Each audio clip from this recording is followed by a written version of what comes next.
Mr. Jeff Hayden. Thanks, Jeff.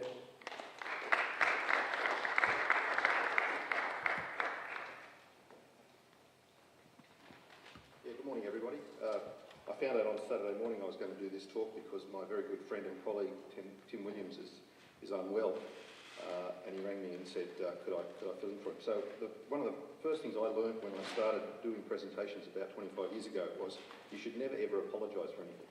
But I figured that this was probably an important occasion to apologise because I know Tim really wanted to be here, and he's Welsh and he's married to an Australian lady, and he tells great Welsh jokes and great wife jokes, and I can't do either of those things, so I really need to apologise for that up front. And in fact, what Tim sent me, as he normally would do, was a random collection of bullet points on a random collection of slides that he put together over about a 10-year period. And so I've got a coherent version of that, and we'll see how we go. Now, what I think Tim was really interested in talking about, so from now on I won't talk about Tim anymore.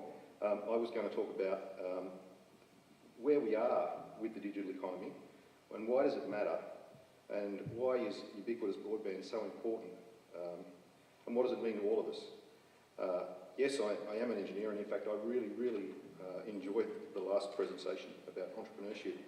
It reminded me that as an engineer I always thought that that was a word that I could never use because I couldn't spell it well enough to get Word to figure out how to spell the word I was trying to spell. And that's an indication of, I think, an engineering background right there. But I've obviously moved on from being a practicing engineer and put most of my effort now into thinking about the future of the digital economy. So these sorts of questions are ones that I'm engaged with all the time. Tomorrow I'll be doing a talk under the brand of CSIRO where I'll be sharing with you a whole bunch of really interesting technologies that we're in the process of commercialising or using in a science environment that in fact point the way to some of the really interesting things that we'll see in the consumer and then business markets over time. But today I'm going to stay in this domain. So to begin with, I pinched this chart from Deloitte's Access Economics, produced about a year ago I think, and they made this chart to try and represent what size the internet industry is within the Australian economy. So I redrew this diagram and it kind of reflects that $50 billion flows through the internet community in one form or another in the Australian market, which equates to 3.6% of GDP. Now that in its own right is very amazing because that's about as big as the mining sector today. But I actually am not really comfortable with this kind of way of representing what's going on with the internet. So I spoke to the guy who made the chart and told him I was going to plagiarise it a little bit, and this is what I did to it, and he eventually understood what I was trying to do, and I think I got his permission to wreck his diagram. But what this diagram is trying to illustrate is that the internet, and you'll notice now that all of the numbers have gone off the diagram because I really wanted to not be encumbered by talking about exact numbers because this isn't a way that the market looks at the internet industry and the digital economy right now. But what this is trying to reflect is that every industry sector, one way or another, is being more and more underpinned by information infrastructure. And the thickness of the orangey yellow line there is in each sector is an illustration of the extent of impact. And it's a bit of a relative thing, so it's not designed to be an absolute number by any means. But it also is trying to illustrate that within the internet environment itself, new services are emerging that simply don't even necessarily fit within some of those traditional industry constructs. And there are increasing numbers of those which sort of straddle various boundaries across industries. And in fact, if you think about, say, the transport sector and what's happening with infrastructure generally, the underlying information that generates so much analytical work now digitally, that goes in the long run to really changing the way we look at all of the infrastructures, and the information infrastructure is just another one. Should we have information infrastructure as part of, road and transport? Well, of course not, because it has such a big impact on other sectors as well. I think what I'm really trying to illustrate here is that the internet and information generally, and digital information generally, is having an impact right across every single sector. And that's the beginnings of the digital economy. And I think that we need to recognise that it is just the beginnings. In fact, I would argue that perhaps in 30 or 40 years' time, we won't even consider industry constructs this way, because they will be way too blurred together to be able to segment out. So that potentially has the impact of even changing the shape of government, dare I say.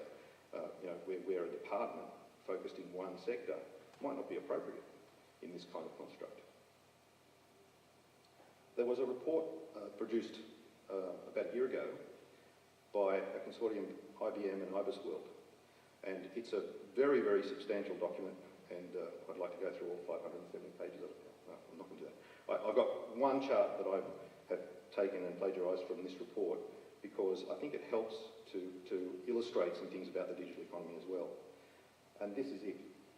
Now, what this report did was break down the entire Australian market landscape into 500 odd industry subsections, and then had a go at trying to determine, as we evolve into a digital economy, which ones of those sub-industry sectors would be impacted. So what this table is a summary of all of that. And can I make the laser work? Not so easy. The right-hand column in this diagram shows the industry subsectors that are perceived by this report to be utterly destroyed by a digital economy. The second column from the right is trying to illustrate just how many industries will be sort of moderately unaffected.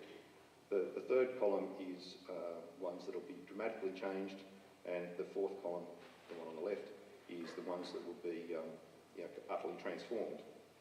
And you'll notice that the four boxes I've drawn around there are the four that are illustrating by far the biggest impacts. And the red one is the one that has the most impact, the media and telecoms industry, with 10 sub-industries being utterly destroyed and the bulk of the rest being majorly transformed. Now that's a pretty big impact, whichever way you want to look at it. Now, one of the things I don't particularly like about this report is that I think that industry is more a measurement of what's going on right now, and many of the other sectors are in fact representing what is likely to happen in the future, in a sense, in a very conservative way, looking at that future. I think that there's a real opportunity to see considerably more impact than this report even suggests. And the other three there, the education, services and health, they all are ones that are sort of starting to show indications of change already. But many of the other ones aren't yet. And I actually believe that this report understates the impact across many industry subsectors. But if you ever wanted to think about why the telco industry and the media industry are doing things like an NBN change and doing things like changing major broadsheet newspapers to tabloid forms and like DVD rental shops starting to close down and the list of things in the media sector changing are all around us, then you can look no further than this report to see that in fact it's quite easy to foresee some of those sorts of major impacts. And I think that's a good reminder that yes, you can break the marketplace down into 500 odd industry subsectors and have a shot at predicting which ones will be disrupted. I actually think it will be even more disrupted. And one of the reasons for that is what's happened already in the evolution of data. We have all lived through, in one form or another, the digitisation of voice. Now, most of us don't even notice that voice is completely digital now. The fact that when you make a call on your mobile phone, it immediately turns it into a digital thing. Even if you use an old analogue phone in your home, the signal goes to the local telephone exchange and gets turned into a digital form and gets switched digitally, and it has done for nearly 20 years. So it really was the beginnings of the data revolution. And of course, we all understand that text gets turned into data, and that's been going on for a long time. In fact, I was reflecting this morning, back in 1987, a very learned person in the telecoms industry said that 2400 bits per second was enough because that's as fast as any human could read text, and therefore sending stuff in quicker than that was a bit pointless. Well, the reason that's such a silly thing to reflect on now is because, as you can see, voice and text were basically the only options back then. And now we've got a few others. And every single one of these others dramatically increases the amount of digital information. And it just keeps going. You know, we've improved audio quality significantly. That needs more bits of information. We started to see video getting compressed many years ago now, and that also exploded in terms of a way we could distribute over networks. Bigger and bigger screen sizes mean more and more bits of information to deliver information to the bigger screen sizes. Higher and higher definition video and bigger screen sizes result in more and more bits. Now, the balance to that is we get cleverer and cleverer at using computing processing to compress those bits in cleverer and clever ways. But right at the moment, there is no doubt that the race to use more bits is well and truly exceeding the ability to compress them. And in fact, we're not very far away from seeing three-dimensional imaging start to invade the consumer market. And so this whole notion of a single two-dimensional screen being the source of bits for the internet and the reason why we need so much bandwidth today, you know, in a decade will be far less interesting than the three-dimensional imaging we start to see. And of course, the other dimension of this is interactivity. Voice was the perfect interactive service because both people talk to each other. In fact, in many cases, you could only do it in the early days when one spoke and used the bandwidth in one direction, then the other person spoke and used the bandwidth in the other direction, and that was the total bandwidth. The big revolution was to allow people to talk over the top of each other so that you had enough bandwidth to do it in both directions at the same time. Well, the interactivity that's now developing through rich media is a major step towards more and more bandwidth, of course. So one of the other big trends that is now upon us in this digital economy world is what's going on already with what we might consider the obsolete domain of PCs and desktops. You can see now from the top row of this chart that that's 341 million computers in 2012, shrinks to a measly 271 million in only the next 4 or 5 years.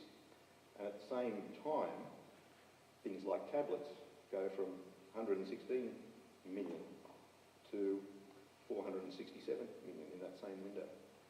And mobile phones go from a 1.7 billion to 2.1 billion in that 5 years. One could argue that we are getting much more personal with our computers and much more mobile with them. And there is no question that that's true. But what this chart doesn't show is that, and in fact I saw a great statistic recently that about 35% of all emails now are opened on personal devices before they're opened on a laptop or a PC. Interestingly though, almost 80% of the traffic that generates flows in fixed networks, not mobile networks. And in fact, if all that traffic did flow in the mobile networks, we would simply have a completely broken mobile network because it is absolutely a million miles away from being able to cope with the amount of data we are now sharing.